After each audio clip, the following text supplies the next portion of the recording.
So we're going to be learning about a celebrity number. It is a very important number. Now, there are not many numbers that get the privilege of being called a celebrity number, but we're going to talk about a new one today. Now, the most common celebrity number that everyone knows about, even people who don't know much about math, everyone knows about pi.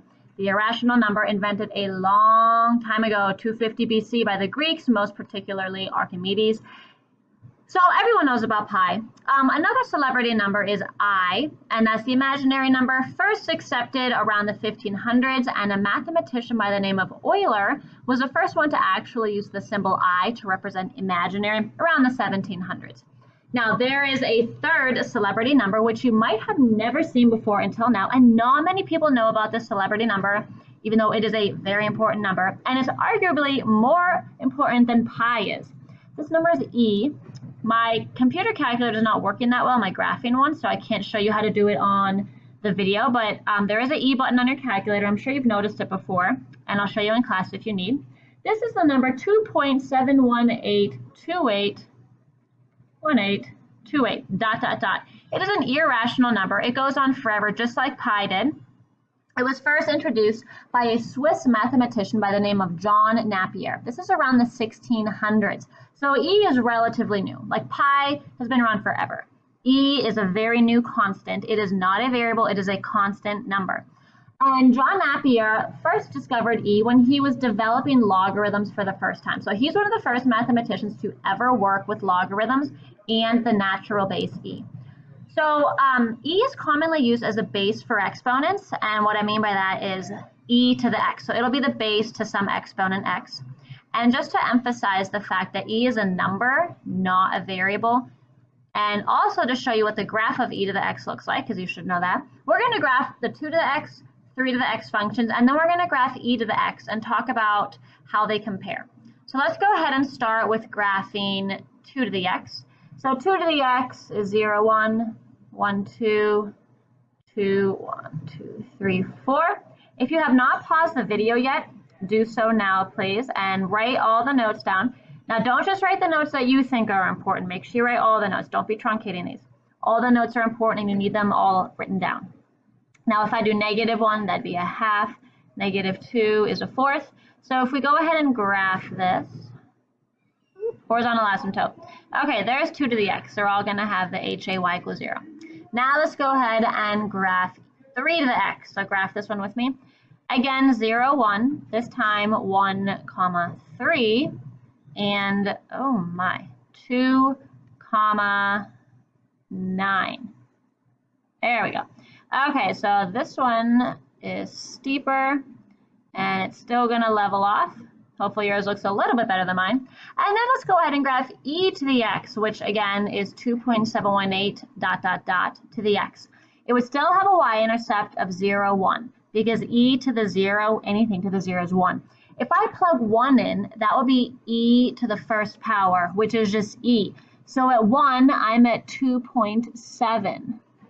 If I'm at 2, that would be E squared, which would be in between 4 and 9, somewhere up there. The point is, in terms of growth, it is steeper growth than 2 to the x, but not quite as steep as 3 to the x. So make sure you get all three of those graphed together and go ahead and label them so that you actually know what's going on here when you look at this. So let's talk more about Euler and John Napier. Now, John Napier is this gentleman right here. So let's scoot on down a little bit. So write down these notes here. And you might be wondering, why are we talking about history? This is math. But it's good to know where math came from. I personally love math history. Even if you don't, it just makes you feel smarter knowing this stuff, and you can impress all your friends with all the really cool random knowledge you know, and you might need it for Jeopardy one day. You never know. So John Napier, even though he's the first one who came up with the idea of E, he actually didn't use the E that much, even though he discovered it. He actually liked something called the common logarithm more, which dealt with the number 10, not the number E. In video number 3, you will learn all about the common logarithm. So Euler comes around in the next century, and so around the 1700s. He actually worked with E more than John Napier did, and he was the one who discovered all the special properties about E. Now, Euler is also the one who came up with the symbol E. Euler was a really big deal in math. He did so much. So there is controversy over whether did he use the E to call it after himself, did he use E to stand for exponential, or did he use E because he was already using A in his math work and E was the next unused vowel? No one's really sure, so any of these three are valid ideas, but it has not been proven definitively one way or another. Okay, now let's go back to John Napier here. So John Napier is a pretty cool guy. He came up with a lot of stuff. So John Napier first discussed logarithms in a book that he published in 1614. Now the reason he came up with logarithms, and we're going to talk more about this next week because it's important to realize why we even have logarithms. They're not just these random things that we came up with, they have a purpose. He first came up with them because back in the 1700s and 1600s, astronomers were doing a ton of work trying to discover how the universe worked, how stars and constellations work. They didn't know any of the stuff that we know now. So astronomers didn't have calculators. You have to remember this. They did all this crazy trigonometry and geometry by hand. Logarithms were a way to save them time and to decrease the amount of errors that they could make in all their calculations. His theory, he's quoted with saying, by shortening the labors of astronomers, you can double the life of the astronomer. So again, logarithms simplify calculations, and he also came up with something that's referred to as Napier's bones. It's a kind of cool thing to know about here. Napier's bones, here is a replica of Napier's bones. They're basically just strips. I think this is supposed to say strips, or maybe it is slips. Oh well. Anyway, it's slips of ivory here. It doesn't have to be ivory. It can be any smooth material. And they are marked with digits, and they were actually used to make multiplication and division way easier and quicker. Now, John Napier did not just do math stuff. This is a fun fact here. He also, now remember, this is 1700s, 1600s, right? So Scotland is fighting against Spain here, and King Philip is the king of Spain. And Napier was trying to help Scotland defend itself from invasions from the King Philip, and he also had these things that they referred to as secret inventions. So he came up with this round chariot with firepower and heavy protection, which is the modern day tank.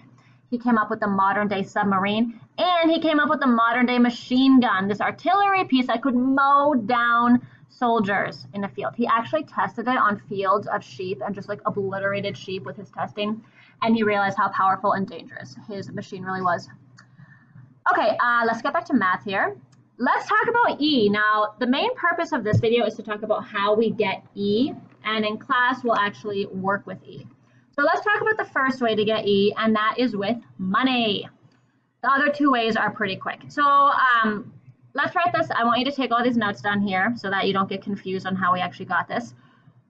We're going to do the scenario. We've been working really hard. We want to open up a bank account and save money and invest our money. We have this dollar here. We've been working really hard to save money. We have a dollar. We're going to deposit it. Your initial deposit is called your principal, or your principal value, principal deposit. We're going to invest it. So we're investigating banks, and we find one bank that offers 100% interest rate. If you ever find a bank with an interest rate, please tell me, because that's amazing. You'll never find it. It's usually like less than 1% interest rate. But in an amazing world, let's say we have 100% interest rate. Now, our interest only builds once in the year. That is called simple interest. Now, it's good to know about interest because you're going to be dealing with it a lot once you get a job and once you start investing your money. If we start with $1 and we have 100% interest, that means we earn $1 in interest because 100% of 1 is 1. So that means at the end, we'll have $2. So we get $1 in interest. We have $2 in total. All right, we basically doubled here. That's awesome. Now let's say we're not happy with that. We want more money because really $2 is not that much. So we're going to find another bank, let's say Bank B, that also has 100% interest rate, but this time it compounds or builds twice in the year. So that means instead of getting 100% once, we're going to get 50% twice in June and then in December. So we're starting with $1, right? 50% interest in June means that I'm going to earn 50 cents because that's 50 cents of $1. So that means in June, I have $1.50.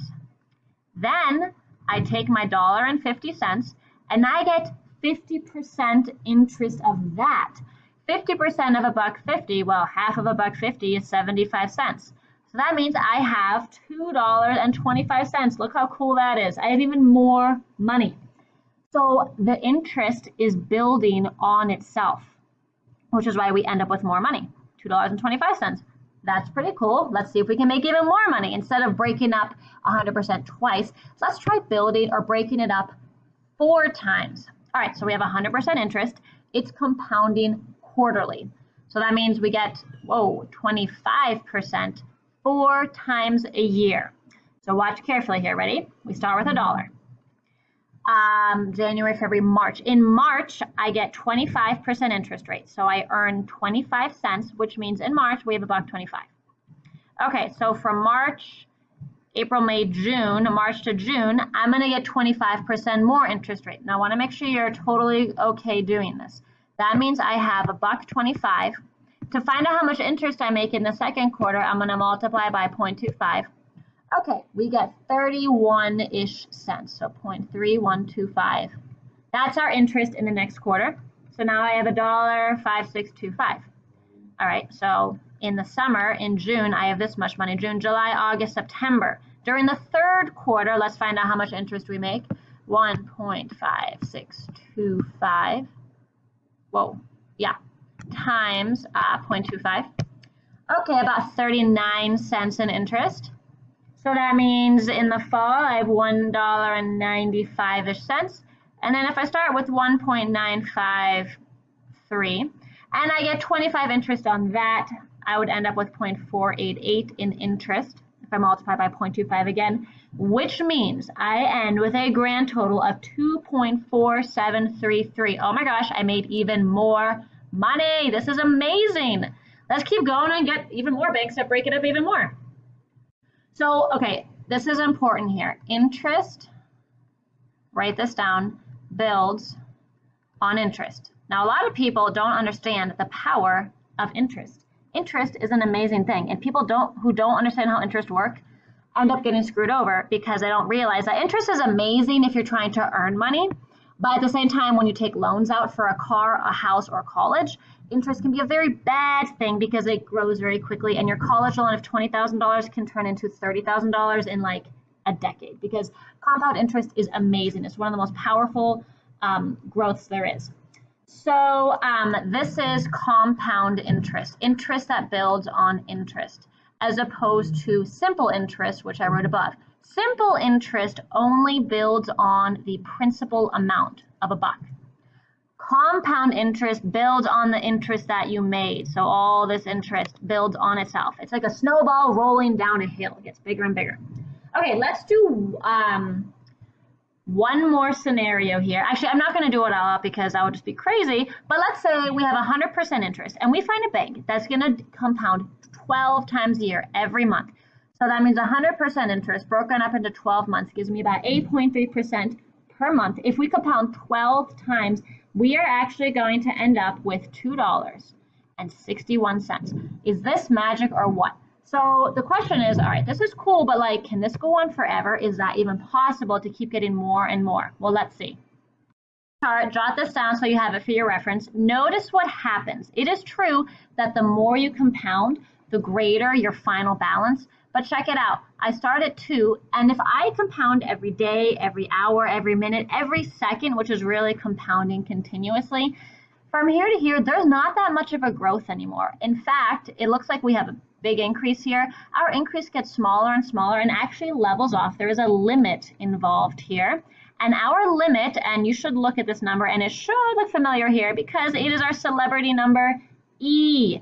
So our dollar will not grow forever. There is a limit when it's compounded continuously. And that limit is E. So I'm going to jot that down. This last thing down for our money scenario here. So again, E can be viewed as a limit. It's the amount of money $1 can grow to when compounded continuously. So I do have to go on to another real quick video. I'll make it really short before your logarithm videos. So continue on in the next video.